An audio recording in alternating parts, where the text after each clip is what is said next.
How do you know when you're done having babies? It's a big question and something we're going to look at in episode 56 of IRL.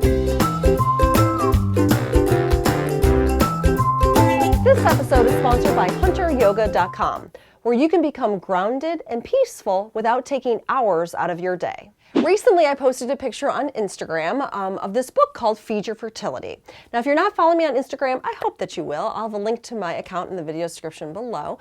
But anyway, so it's this book all about kind of increasing your chances for fertility. I really love it because it's a quick read, it's respectful of your time, but it also brings in some really interesting Eastern medicine perspectives, some Chinese medicine perspectives, and it's just some new ideas around fertility. And my dear friend Emily wrote it, so I wanted to give her a shout out, hence this Instagram photo.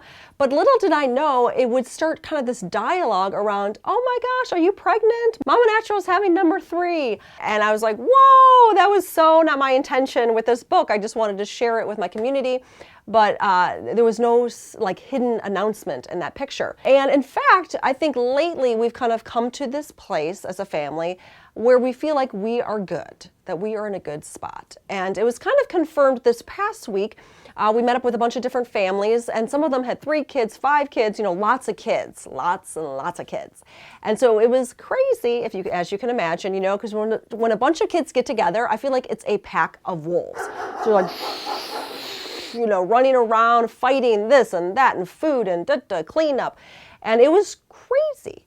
And, I'm not used to that. I grew up with a brother. So there's 2 people, 2 kids in my family. Mike had 2 kids in his family. My brother has 2 kids in his family. So we're kind of from smaller little nuclear families. And it was just a real big eye-opener for me around, what we feel comfortable with, what we want in our family, And, don't get me wrong. If I would have started like 10 years earlier and I met Mike earlier, I think it would have been lovely to have 4 kids or however many God wanted to bless us with. But I think where we're at with our lives now is that 2 is working out really well. And it's a tremendous, it's just a nice balance. And I really feel grateful that I have a boy and a girl, so I feel less motivated to try again. I think if I had 2 boys, I'm like, well, maybe I'll just try for a third. But now I just feel like we are there.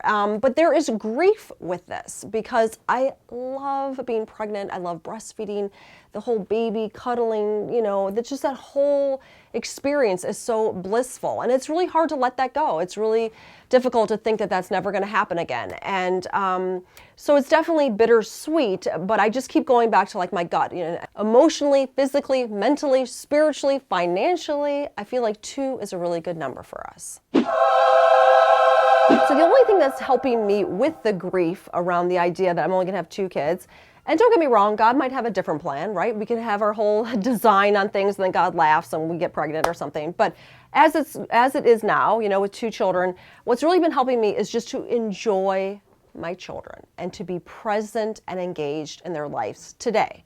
And with Griffin, I didn't fully understand that because I think I was so, everything was so new with him and I was just worried I wasn't doing things right that I didn't realize how quickly they grow. But with Paloma, I really got it. And so literally from day one, I've just been filled with gratitude and just been enjoying her and every moment, every milestone that I possibly can with her because I know how quickly it goes. So, every night when I give her a hug at night and we're, cuddling and stuff, I just am praying for her, just so filled with gratitude and just enjoying the moment, enjoying parenthood, which can be difficult. When Papa Natural comes to me and he's like, they're driving me crazy. Or, Griffin calls us up for the 5th time to give him a hug before he goes night-night. It's like, let's just enjoy it. I always am reminding him, we need to enjoy these moments because they're not going to last. This is totally fleeting. There's going to be a day where they're going to be embarrassed to see us, be seen with us, where they're not going to care about getting us a hug goodnight. So let's enjoy it, drink them up, and just be as present and engaged as possible. And now a word from our sponsor. Are you feeling overwhelmed or stressed out? Or do you want to feel more grounded in the midst of your crazy life? Or do you just want to feel more calm and centered with your family? Research shows that mindfulness helps us with all of those things. Yogi and mindfulness coach Hunter Clark Fields from hunteryoga.com is running a 14-day mindfulness retreat designed specifically for busy mamas. In this virtual retreat, you will learn how to be more calm, have better emotional stability, clearer thinking, better focus and sleep, less stress and anxiety, and even a stronger immune system. You can join the retreat from anywhere in the world and it's completely free. Link in the video description below. Yummy.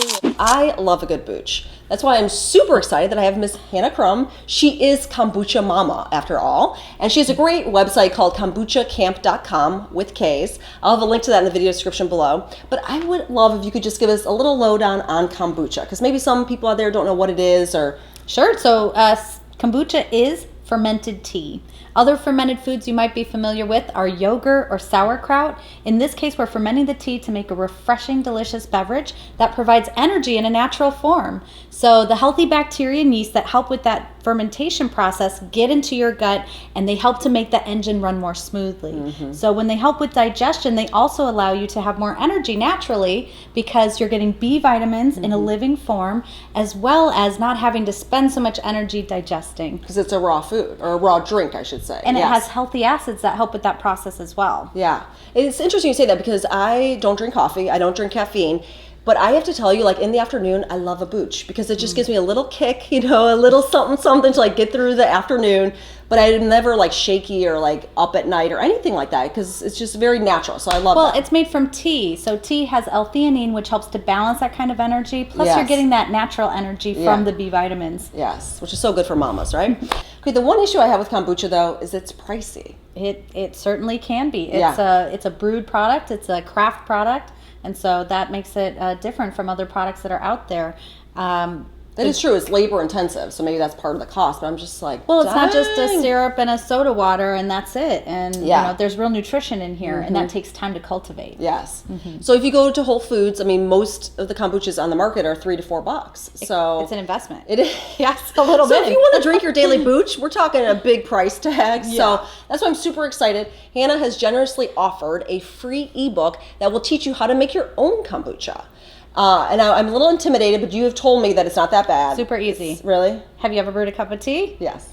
You can brew kombucha. Really? Yeah. Okay. Yeah. Okay, It's a cool. cup of tea. You throw everything in there. You give it a week. Yeah. It ferments and turns into all this delicious goodness. That is awesome. So if you love kombucha or know someone that does, be sure to check out this free ebook. I'll have a link in the video description below. And thanks so much for stopping by. Cheers. Cheers. We've got a few great new posts up on the blog. The first is sex during pregnancy. Now, believe it or not, there's actually a lot of questions around this topic and some misconceptions. Gotta admit, I was blushing a little bit when I was working on this article, but there is some great information in it, so be sure to check it out.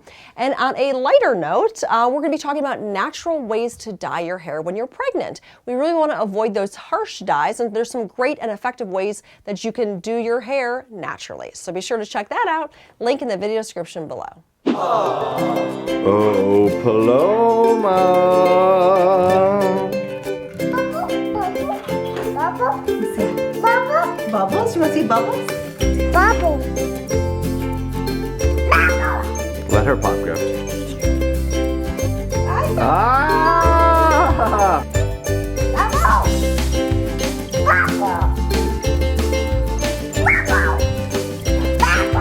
Two bubbles. I made two bubbles.